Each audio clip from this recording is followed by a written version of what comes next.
നമസ്കാരം. അടുക്കള റാണിയിലേക്ക് എല്ലാവർക്കും സ്വാഗതം. ഗണേശോത്സവത്തിനോട് അനുബന്ധിച്ച് ഇന്ന് നമ്മൾ മോദക്കാണ് തയ്യാറാക്കുന്നത്. പല വിധത്തിലും മോദക്ക് തയ്യാറാക്കാറുണ്ട്. വളരെ ഈസി ആയിട്ട് മോദക്ക് തയ്യാറാക്കുന്ന വിധമാണ് ഇന്നിവിടെ കാണിക്കുന്നത്. നമുക്ക് നോക്കാം. മോദക്ക് തയ്യാറാക്കുന്നതിനായിട്ട് ആദ്യം ഞാൻ ഒരു ബൗളിലേക്ക് 1 കപ്പ് മൈദ എടുത്തിരിക്കുകയാണ്. ഇനി അതിലേക്ക് നമുക്ക് 1 ടേബിൾ സ്പൂൺ നെയ്യ് ചേർത്ത് കൊടുക്കാം. നെയ്യ് ചേർത്ത് അതിന് ശേഷം അതിലേക്ക് ഞാൻ 1 നുള്ളു ഉപ്പും കൂടെ ചേർത്ത് കൊടുക്കുന്നുണ്ട്. അതിനുശേഷം പൊടി നന്നായിട്ട് ഇളക്കി മിക്സ് ചെയ്ത് കൊടുക്കുക. ഈ ഉപ്പും നെയ്യും ഒക്കെ നന്നായിട്ട് പൊടിയുമായിട്ട് ഇടകലർന്ന് കിട്ടണം. ആ രീതിയിൽ നമ്മൾ മിക്സ് ചെയ്തതിന് ശേഷം ഇങ്ങനെ ഉരുട്ടി പിടിക്കുമ്പോൾ അത് കട്ടയാവുന്നുണ്ടെങ്കിൽ ആ സമയത്ത് നമുക്ക് സ്വല്പം വെള്ളം ഒഴിച്ചു കൊടുക്കാം. ഞാനിവിടെ 1/4 കപ്പ് വെള്ളമാണ് എടുത്തിരിക്കുന്നത്. അതിൽ നിന്ന് സ്വല്പമായിട്ട് ഇതിലേക്ക് ഒഴിച്ചു കൊടുത്തിട്ടാണ് കുഴച്ചെടുക്കുന്നത്. നിങ്ങളും അതുപോലെ തന്നെ ശ്രദ്ധിക്കുക. ഒന്നിച്ച് വെള്ളം ഒഴിക്കരുത്. ആവശ്യത്തിന് വെള്ളം സ്വല്പമായിട്ട് ഒഴിച്ചു കൊടുക്കണം.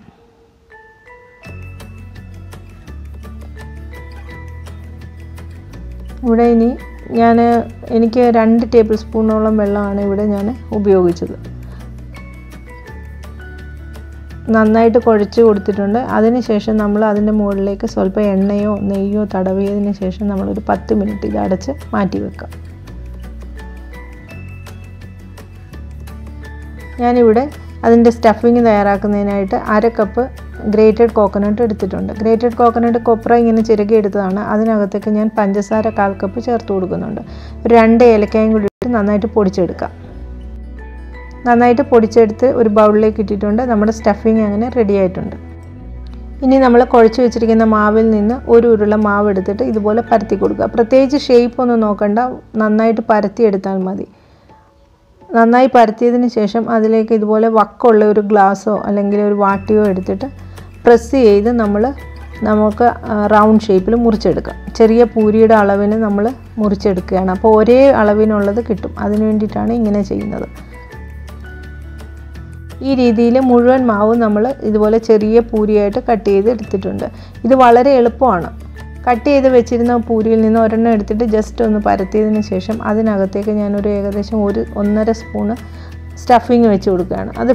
അത് അതിനകത്ത് വെച്ചിട്ട് നമ്മൾ ഫില്ല് ചെയ്തിട്ട് ഇതുപോലെ ഞുറിഞ്ഞ് ഇത് അടച്ചു കൊടുക്കണം. അപ്പോൾ അത് ഞാൻ നിങ്ങളെ കാണിച്ചു തരികയാണ് എങ്ങനെയാണ് അത് ഫില്ല് ചെയ്തേക്കുന്നതെന്ന്. ഇങ്ങനെ പ്ലീറ്റ്സ് പോലെ എടുത്തതിന് ശേഷം ഇതുപോലെ ക്ലോസ് ചെയ്ത് എടുക്കണം.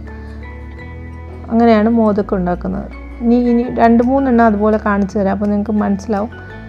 ഇങ്ങനെ സ്റ്റഫിങ് എടുത്തതിന് ശേഷം അതിനകത്ത് ഇങ്ങനെ പ്ലീറ്റ്സ് ഉണ്ടാക്കണം. ഒരു വിരലിൻ്റെ അളവിന് വെച്ചിട്ട് പ്ലീറ്റ്സ് ഉണ്ടാക്കിയതിന് ശേഷം അത് ക്ലോസ് ചെയ്തെടുക്കണം. എന്നിട്ട് മുകൾ വശം നന്നായിട്ട് സീൽ ചെയ്യണം. ഇല്ലെങ്കിൽ എണ്ണയിൽ ഇടുമ്പോൾ അത് തുറന്നു വരും. ഈ രീതിയിൽ നമ്മൾ മുഴുവൻ മോദക്കും തയ്യാറാക്കി എടുക്കണം. എനിക്കിവിടെ ഒരു 18 മോദക്കോളം കിട്ടിയിട്ടുണ്ട്. നിങ്ങൾക്ക് 21 എണ്ണം വേണമെന്നുണ്ടെങ്കിൽ കുറച്ച് മാവ് കൂടെ എടുത്ത് വേണം തയ്യാറാക്കാൻ. ഇനി ഇങ്ങനെ തയ്യാറാക്കിയ മോദക്ക് നമുക്ക് വറുത്തെടുക്കാം. അതിനായിട്ട് ഞാനിവിടെ ഗ്യാസ് ഓൺ ചെയ്തിട്ട് ഒരു പാൻ വെച്ച് അതിലേക്ക് എണ്ണ ഒഴിച്ചു കൊടുക്കുകയാണ്. ഈ എണ്ണ നന്നായി ചൂടായതിന് ശേഷം അതിലേക്ക് ഈ മോദക്ക് ഇട്ട് നമുക്ക് വറുത്തെടുക്കാം. ഇവിടെ എണ്ണ നന്നായിട്ട് ചൂടായിട്ടുണ്ട്. അതിലേക്ക് ഞാൻ ഈ മോദക്ക് ഇട്ട് കൊടുക്കുകയാണ്. മോദക്ക് കുറേശ്ശെ ഇട്ട് കൊടുത്ത് നമ്മൾ വറുത്തെടുക്കണം.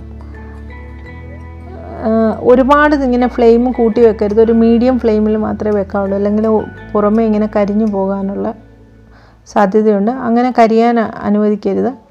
അപ്പോൾ മീഡിയം ഫ്ലെയിമിലിട്ടിട്ട് നന്നായിട്ട് ക്രിസ്പി ആയിട്ട് ഫ്രൈ എടുക്കണം. ഒരു ഗോൾഡൻ കളറാകുമ്പോൾ നമുക്കിത് എടുക്കാം. വളരെ എളുപ്പം മോദക്ക് തയ്യാറാക്കാവുന്ന മെത്തേഡാണ് ഞാനിന്ന് ചെയ്തിരിക്കുന്നത്. ഈ രീതിയിൽ തയ്യാറാക്കുമ്പോൾ ഒരേ അളവിലും വലുപ്പത്തിലുമുള്ള മോദക്ക് നമുക്ക് തയ്യാറാക്കി കിട്ടുകയും ചെയ്യും. ഇവിടെ മോദക്ക് നല്ല ഫ്രൈ ആയിട്ടുണ്ട്. ഒരു ഗോൾഡൻ കളറും ആയിട്ടുണ്ട്. നമുക്ക് എണ്ണയിൽ നിന്ന് അങ്ങനെ ഈസി മെത്തേഡിലുള്ള നമ്മുടെ മോദക്ക് ഇവിടെ റെഡി ആയിട്ടുണ്ട്. നിങ്ങൾക്ക് ഈ വീഡിയോ ഇഷ്ടമായെങ്കിൽ നിങ്ങൾ തീർച്ചയായിട്ടും ലൈക്ക് ചെയ്യുക, ഷെയർ ചെയ്യുക, സബ്സ്ക്രൈബ് ചെയ്യുക. വീഡിയോ കണ്ടിട്ട് നിങ്ങളുടെ അഭിപ്രായങ്ങൾ തീർച്ചയായിട്ടും എനിക്ക് എഴുതുക. അടുത്ത ഒരു അടിപൊളി വീഡിയോയുമായി വരുന്നത് വരേക്കും ബൈ.